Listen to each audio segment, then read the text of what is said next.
What's up guys, John here, and today I am taking a look at Enter the Gungeon from the guys at Dodge Roll Games and Devolver Digital.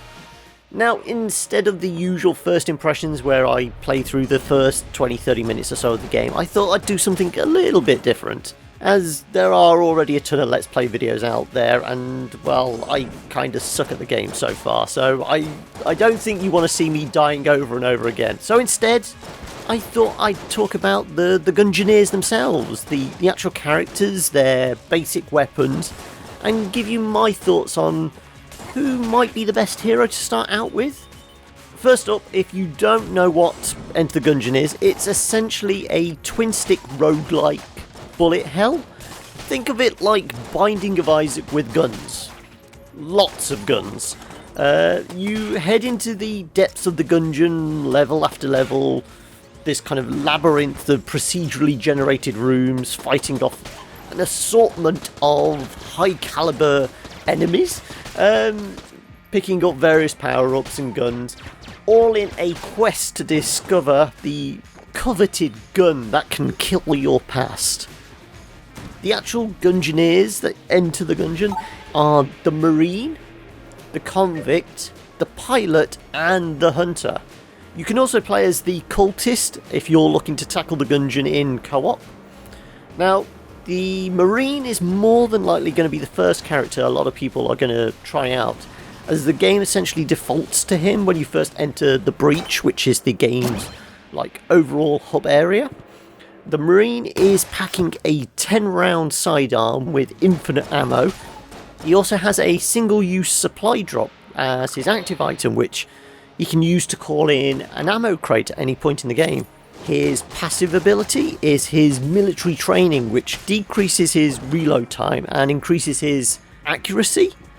And finally, like all the Gungeoneers, the Marine actually starts off with 3 hearts of health, but unlike them, he also has 1 additional armour, and as you'd imagine, this additional armour allows him to take 1 extra hit, which blows off his helmet in spectacular action movie style.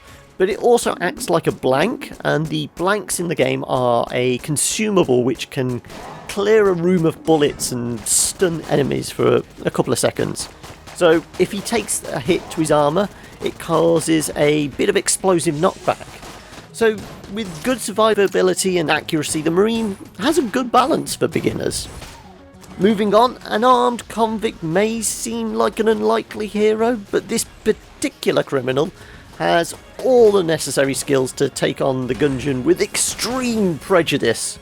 Her budget revolver may only have 5 rounds in the chamber, but with infinite ammo you can put plenty of holes in the various bulletkin you come across. And if they still refuse to go down, she can always pull out her secondary weapon, which is a sawed-off shotgun with a 6-round magazine and a supply of 150 shells in her belt. She's also got additional damage in the form of her spacebar item, which is a Molotov cocktail.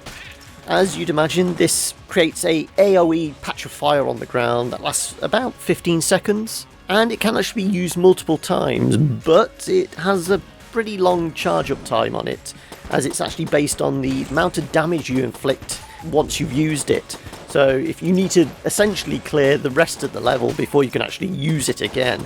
One of the things, she has an enraging photo tucked in her pocket, a passive item that actually boosts her damage for 5 seconds anytime she takes a hit. And personally, I do like the little kind of memento reference. Remember, he lies. So the Convict's advantage is really the number of ways she can actually cause damage. Next up is the Pilot, this dashing rogue who's armed with, well, the Rogue Special, a 8-round laser pistol which is a little less than accurate, but what the Pilot doesn't have in accuracy, he makes up for in his utility. He has a disarming personality as his passive item, which actually grants him a 15% discount in shops. Also, like any good smuggler, the Pilot has a hidden compartment which actually gives him an extra active slot and increases the amount of ammo he can have for any of the weapons he picks up.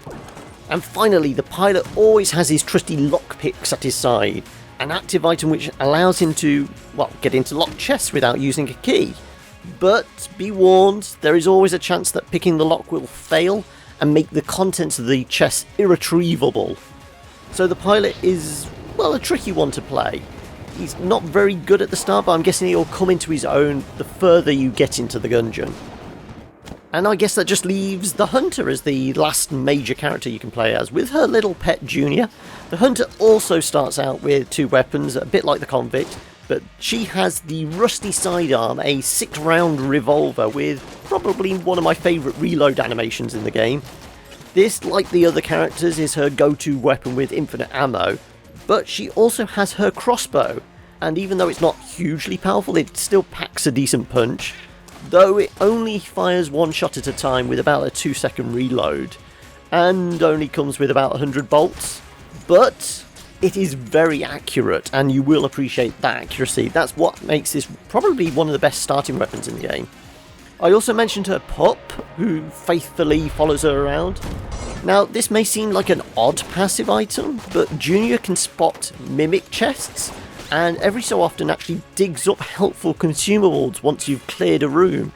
This might not sound like a lot, but given the scarcity of health pickups in the game, this can be truly a lifesaver. So there's a good balance there between weapons and utility for the Hunter. I suppose I should also mention the Cultist, the co-op buddy if you decide to enter the Gungeon in 2-player. Now, the Cultist is a little weak. Their dart gun only has a 6-round clip, and you're going to have to fire off a hell of a lot of darts to actually do any damage whatsoever. But they have a decent active item, the Friendship Cookie. It's single use, but it can be used to resurrect a co-op buddy at any point. They also have the number 2 headband, a passive that increases their stats in the unfortunate event that player 1 dies. There are a couple of other weapons you can play around with right at the start of the game. If you take a run through the tutorial level with any of the characters, you can lock and load with the AK-47, and the very first weapon you can play around with is the adorable little pea shooter. So that is all the basics, but which character is the best Gungeoneer for beginners? Well, as I mentioned, you kind of default to the Marine, and with his increased health, well, armour, faster reloads, better accuracy and bigger clip size, he probably is the best character for anyone diving into the Gungeon for the first time. But after a couple of runs, I think the actual best character to head deeper into the Gungeon with is probably the Hunter. Let me explain. Given the whole random roguelike nature to enter the Gungeon, having that accurate secondary weapon that does decent damage right from the start is a huge boon. Especially when you get those runs where no decent weapons drop and you're kind of lacking in decent pickups or items of any kind. Then you reach the first level boss. You really need a weapon you can rely on, and an accurate weapon like the crossbow is exactly that.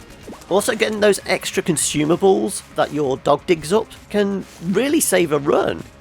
You'll soon discover it's ever so frustrating to enter a room, discover a chest and you've got no keys, or you go through and take a couple of dumb hits of damage. Getting those extra consumables can be a huge boost. You basically won't spend the rest of the time trying to search for money or scrounge around for health. But all this is just based on my kind of first few hours I've spent with the game. Enter the Gungeon is definitely going to be one of those titles that people are just going to be spending hundreds of hours playing, trying to discover all the little secrets and all those guns. I know I'm going to definitely dive back into it as soon as I'm done with this video, and I highly advise anyone that's a fan of games like The Binding of Isaac, Nuclear Throne, Spelunky, stuff like that. Or even if you're a fan of games like Dark Souls, where the appeal is the fact that they are incredibly tough and it is all based on the skill of the player, then I think you're going to eat this up, because it's got that incredibly satisfying gameplay loop where you just keep coming back for more because you want to get better. Anyway, I've gone on long enough. Obviously, if you do want to see more Gungeon videos on the channel, do let us know. Let us know in the comments below, and you can show your support for the channel by hitting that like button or subscribing if you're not already subscribed and you want to see more videos like this. You know the drill by now. Get in touch with us. You can get in touch with us on all the social medias at The Kilobits, and if you want to become a patron of the channel, why not head over to Patreon at patreon.com/The Kilobits. Alright, I've rattled on long enough. I've got to go back and play some more Enter the Gungeon. I've been John, this has been Enter the Gungeon, and I will catch you guys later. Bye!